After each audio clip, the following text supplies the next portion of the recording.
There is a specific temperature that lives in our collective memory. It is the blast of refrigerated air that hits you the moment the automatic glass doors slide open. A sharp, artificial winter that contrasts violently with the dry, scorching heat of the Nevada desert.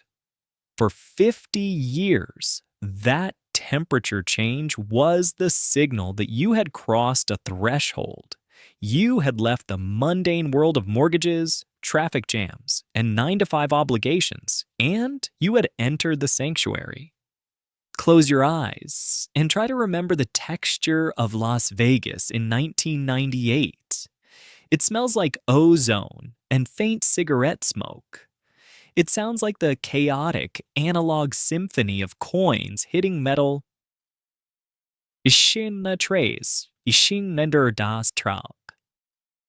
A shay sound that has been entirely erased from the modern floor. But more importantly, remember how it felt. It felt generous. You could drive your car right up to the front door of the most luxurious palace on earth, hand your keys to a valet who smiled like he knew you, and walk in for free. You could sit at a blackjack table with $50 and be treated like a petroleum baron. The drinks were free. The parking was free. The shrimp cocktail cost less than a gallon of gas. We didn't know it then, but we were living in a subsidized paradise. The casinos of that era were operating on a social contract. If you showed up, they would take care of you. They knew they would win your money in the end, so they made the process of losing it feel like a luxury vacation. We felt important. We felt seen.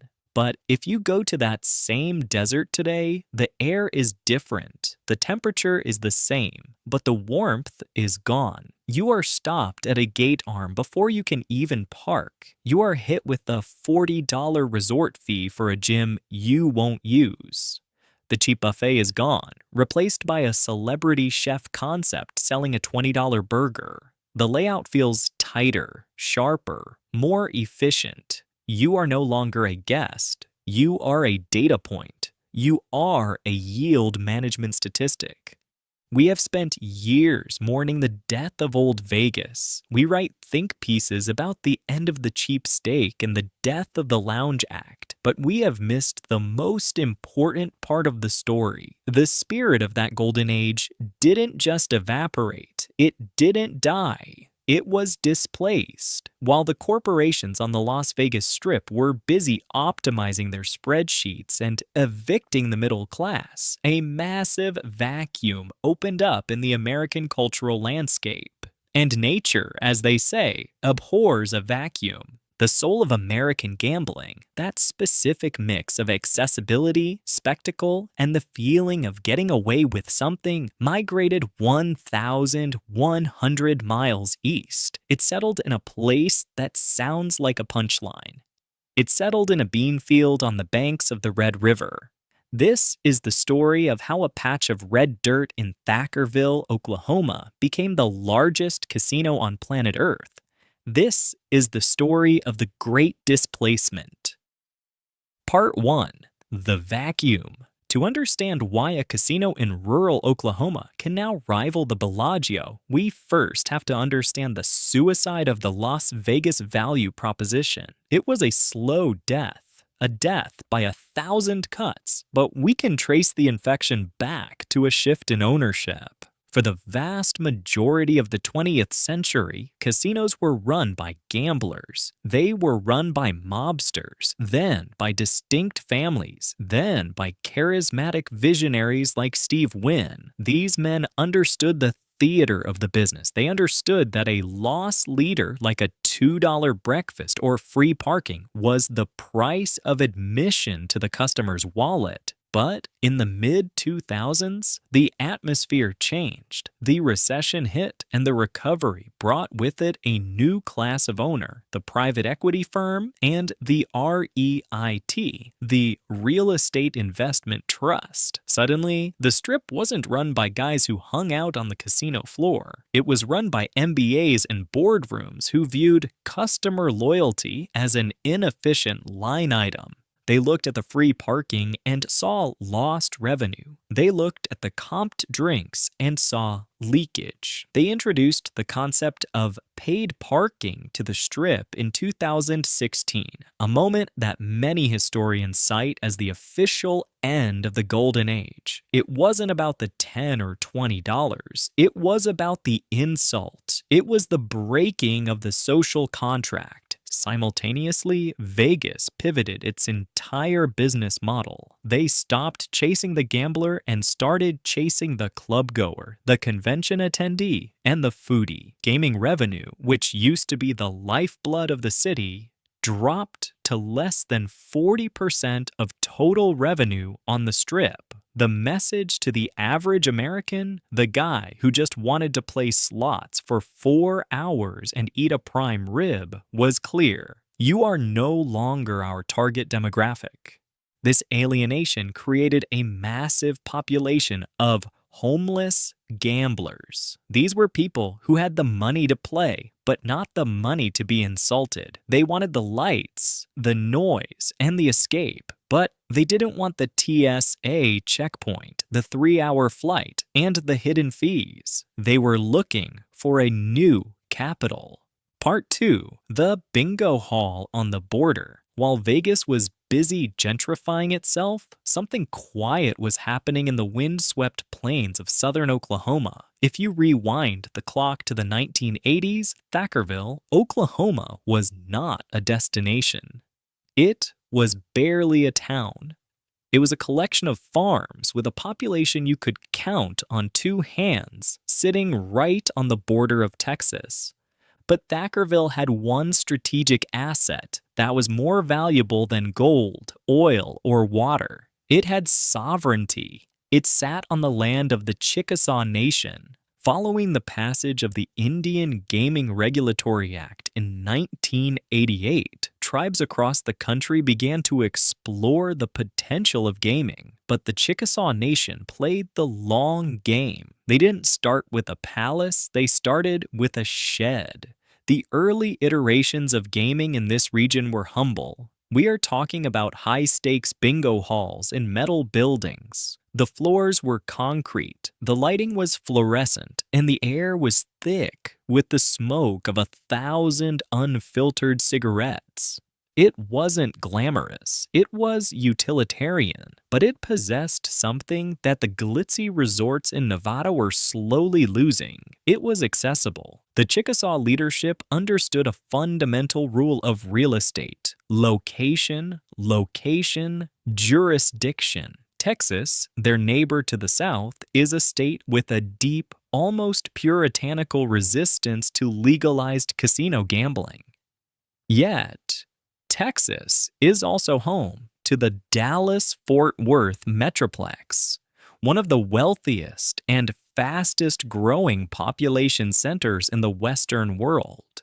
You had millions of people with disposable income, a cultural penchant for risk-taking, and absolutely nowhere to legally place a bet. The Chickasaw Nation looked at that border not as a line on a map, but as a dam holding back a massive reservoir of demand. All they had to do was poke a hole in the dam. Part 3, the geography of luck. We need to talk about the map. If you look at a satellite image of the United States at night, Las Vegas is an island of light in a sea of darkness. It requires commitment to get there. You have to plan. You have to book.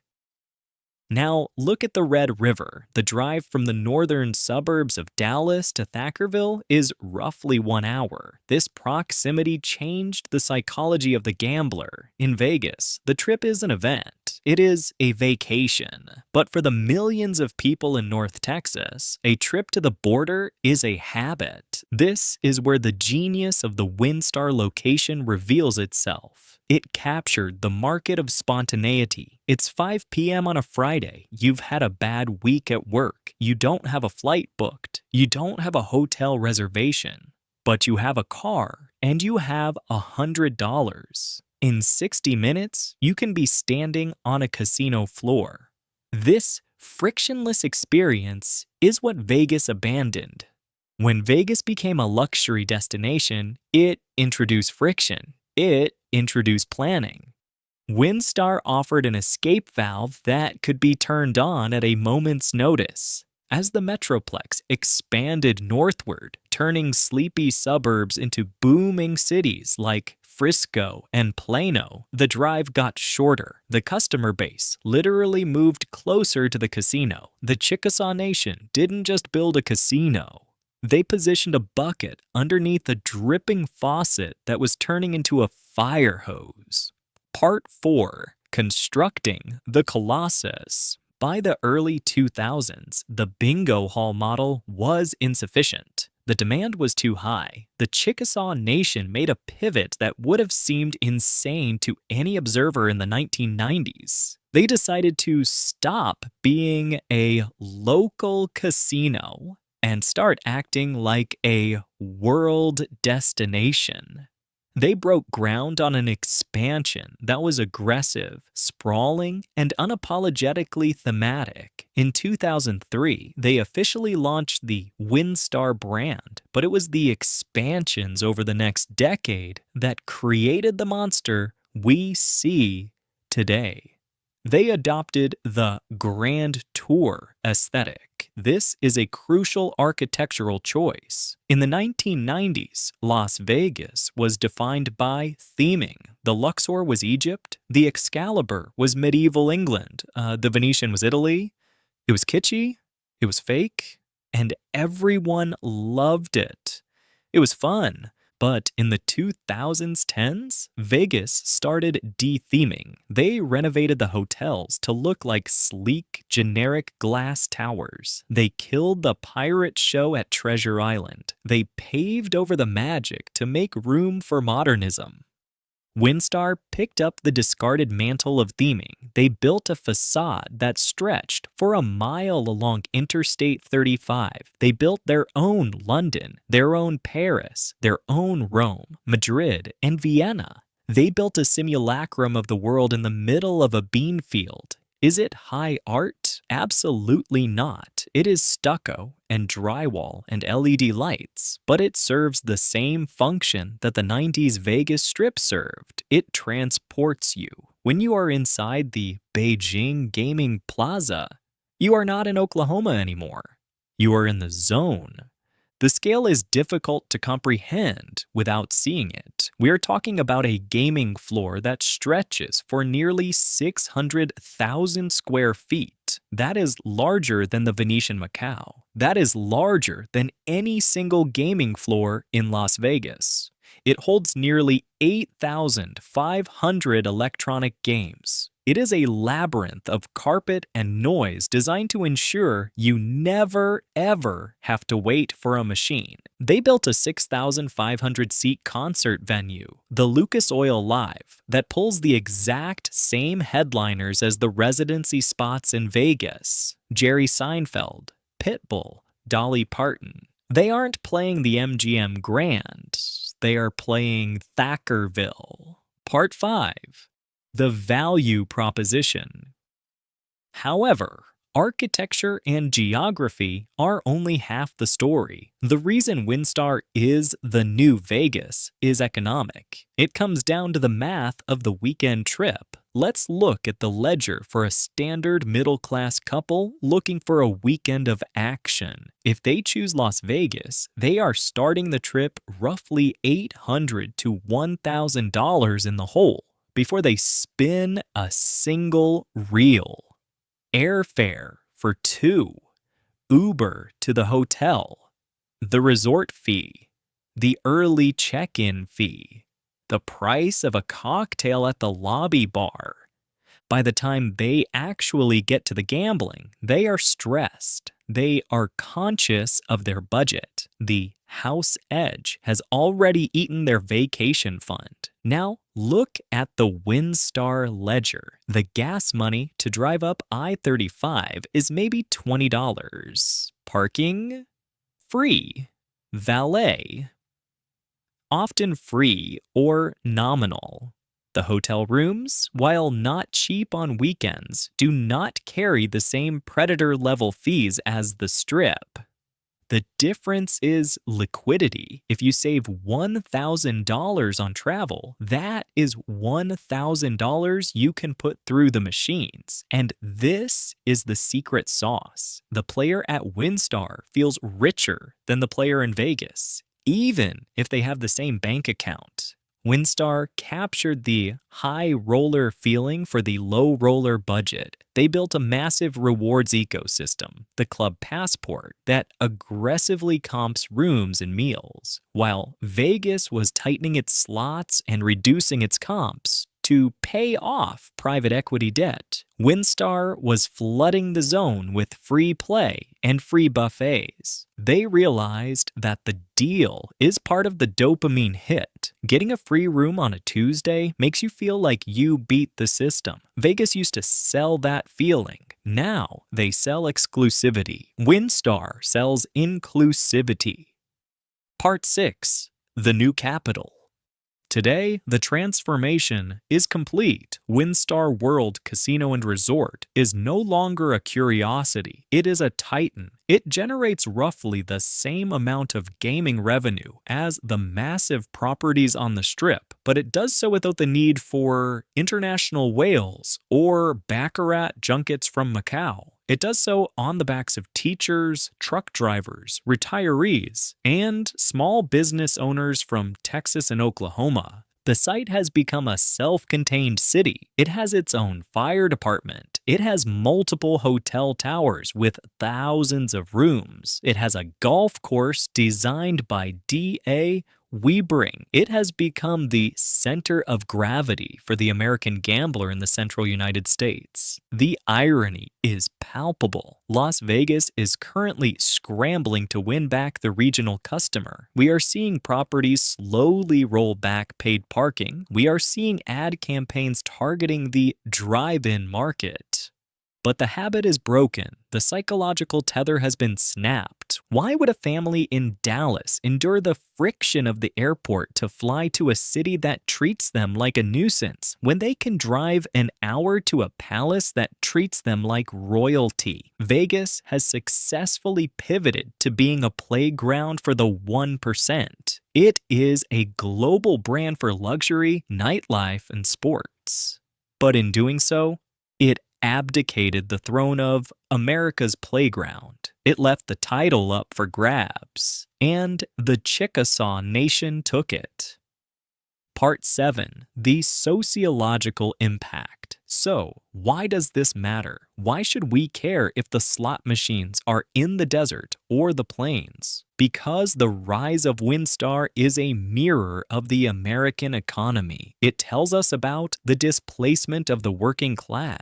As the traditional centers of leisure, places like Las Vegas, Disney World, the major coastal cities, become priced out of reach for the average family, new centers rise up to meet the need for connection and escape. Places like WinStar serve a sociological function. Walk the floor on a Saturday night. You see social clubs. You see 3 generations of families. You see bus tours of seniors from rural counties who have lost their local community centers. The casino has become the new town square. It is a place where, for a few hours, the hierarchies of the outside world are suspended. The noise drowns out the anxiety. The lights blur the reality of a difficult economy. We can be cynical about it. We can say it's just a machine designed to extract wealth from the vulnerable, and there is truth to that. But we must also acknowledge the failure of the places that used to serve us. When Las Vegas decided it was too good for the people who built it, the people didn't stop wanting to feel special. They just went somewhere else. The outro. As you drive away from WinStar, heading back south on I-35 toward the glow of Dallas, you pass the bean fields that used to be the only thing here. You look in the rearview mirror and you see the massive LED facade of the casino fading into the night, glowing like a spaceship that landed in the wrong century. It is a bittersweet victory. We have traded the Rat Pack for country music and the neon of the Strip for the strobes of a highway billboard. But there is a comfort in it, too. Vegas may have left us. It may have sold its soul to the shareholders and the influencers. But the ritual remains, the desire to gather, to risk, to eat, and to forget. That is human. And as long as that desire exists, there will always be a place that keeps the lights on for us. So I have to ask, has the shine worn off the Strip for you? When you need that escape, do you still look west to the desert, or have you started looking north to the river? What is your memory of the moment you realized Vegas had changed? Tell me your story in the comments below. I'll see you there.